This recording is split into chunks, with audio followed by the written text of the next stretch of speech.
हमारे नेता के रहते हुए किसी की हिमाकत नहीं है कि SC/ST के साथ भेदभाव। 80%, 90% मेरिट लिस्ट में आता है तो क्या वो आरक्षण के आधार पर लेता है? क्या अपने मेरिट के आधार पर लेता है ना। जज का बेटा जज बन रहा है। कितने लोग हमारे लोग आज सुप्रीम कोर्ट में जज हैं, पहुँचे क्यों नहीं पहुँचे हैं? इसकी लड़ाई लड़नी चाहिए। हमारे समाज में पढ़े लिखे लोग नहीं है, क्या लाभ नहीं मिल पाता है? प्रधान महासचिव जो हैं बात करने के लिए संजय पासवान जी हैं, इनसे वार्तालाप करेंगे। क्रीमी लेयर है क्या और इसके देखते हैं क्या है क्रीमी लेयर, इस बारे में पहले जनता को कुछ बताइए सर। देखिए, आज जो फैसला आया है सुप्रीम कोर्ट का, उसके बारे में आप विस्तार से जानना चाहते हैं। सुप्रीम कोर्ट के फैसले से लोक जनशक्ति पार्टी रामविलास किसी भी प्रकार से सहमत नहीं है, ना समर्थन हम लोग करते हैं। आज भी हमारे समाज के लोगों को घोड़ी पर चढ़ने नहीं दिया जाता है, बाराती नहीं जा सकता घोड़ी पर चढ़ के। मंदिर में पूजा करने पर मंदिर को धोया जाता है। छुआछूत के आधार पर आरक्षण मिला और ये सदियों से चला रहा है। बाबा साहेब भीमराव अम्बेडकर ने ये प्रावधान हम लोग को दिया है। अगर संविधान में इस बातों की चर्चा नहीं होती तो आज हमारे समाज के लोग सदन नहीं जाते, या फिर विधानसभा का सदन हो, लोकसभा का सदन हो, राज्यसभा का सदन हो, या फिर पंचायत चुनाव का भी हो। आज वो अधिकार हमको मिला है और ये आरक्षण संविधान प्रदत्त है। और हम लोग, हमारे नेता, दिवंगत नेता स्वर्गीय रामविलास पासवान जी लंबी लड़ाई इसके लिए लड़ते आ रहे हैं। और जब तक हमारे नेता आदरणीय श्री चिराग पासवान जी हैं, तब तक हमारे समाज के साथ कोई भेदभाव नहीं हो सकता है।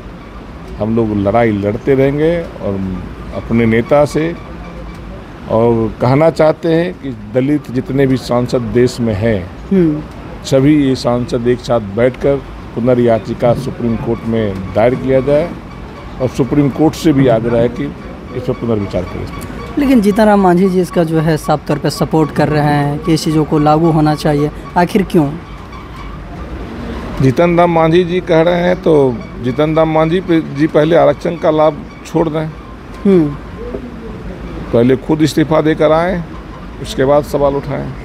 मतलब पहले इस्तीफा उन्हीं को देना होगा, तब इन पे जो है सवाल तो ही उठा रहे हैं।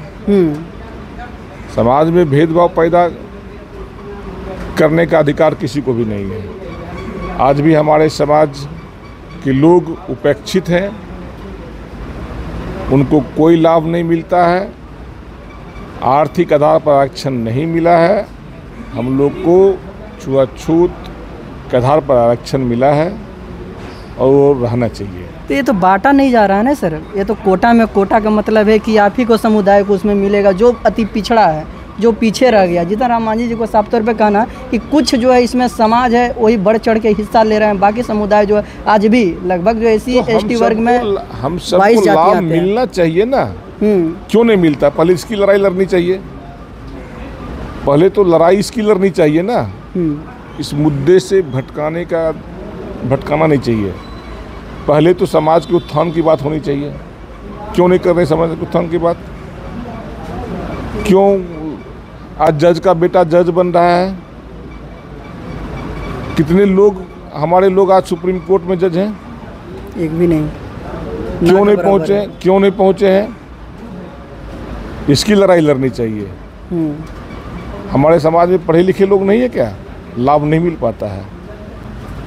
आज मान लीजिए कि हमारे बच्चे को 80%, 90% मेरिट लिस्ट में आता है तो क्या वो आरक्षण के आधार पर लेता है? क्या अपने मेरिट के आधार पर लेता है ना। तो इसलिए हम कहते हैं कि इस फैसले से सहमत नहीं है। हमारे नेता आदरणीय श्री चिराग पासवान जी सुप्रीम कोर्ट में पुनर्याचिका दायर करेंगे और इसके लिए लंबी लड़ाई लड़ेंगे। सूत्रों से पता चल रहा है कि कहीं ना कहीं दलितों को वोट डालने का जो है राजनीतिक किया जा रहा है भाजपा के द्वारा। तो ये क्या है? आज जो मांझी जी सवाल उठा रहे हैं तो फूटे डलवा रहे हैं, क्या कर रहे हैं? राजनीति की रोटी सेक रहे हैं। हम सभी सांसद से आग्रह करते हैं इस मोर्चे के इस फैसले के खिलाफ एक साथ होना चाहिए और इसकी लड़ाई लड़नी चाहिए। अगर ये बिल पास हो जाता है तो क्या लगता है चिराग पासवान जी एनडीए में रहेंगे या नहीं सर? सबसे पहले तो देखिए कि 125 सांसद से ऊपर दलित सांसद हैं देश में, और ये बिल हम लोग के पक्ष में पास होगा। हमारे नेता के रहते हुए किसी की हिमाकत नहीं है कि SC/ST के साथ भेदभाव होगा। चलिए, बहुत बहुत धन्यवाद। अभी आप देख रहे थे संजय पासवान जी थे, साफ तौर पे इन्होंने कहा चिराग पासवान जी के रहते ये बिल जो है साफ तौर पे पास नहीं होगा और ये बिल जो है हमारे पक्ष में ही पास होगा। बहरहाल आप जो है क्रीमी लेयर को किस नज़र से देखते हैं, क्या क्रीमी लेयर बिल पास होना चाहिए या नहीं? गौतम के साथ में पब्लिक जंक्शन, बहुत बहुत धन्यवाद आपका।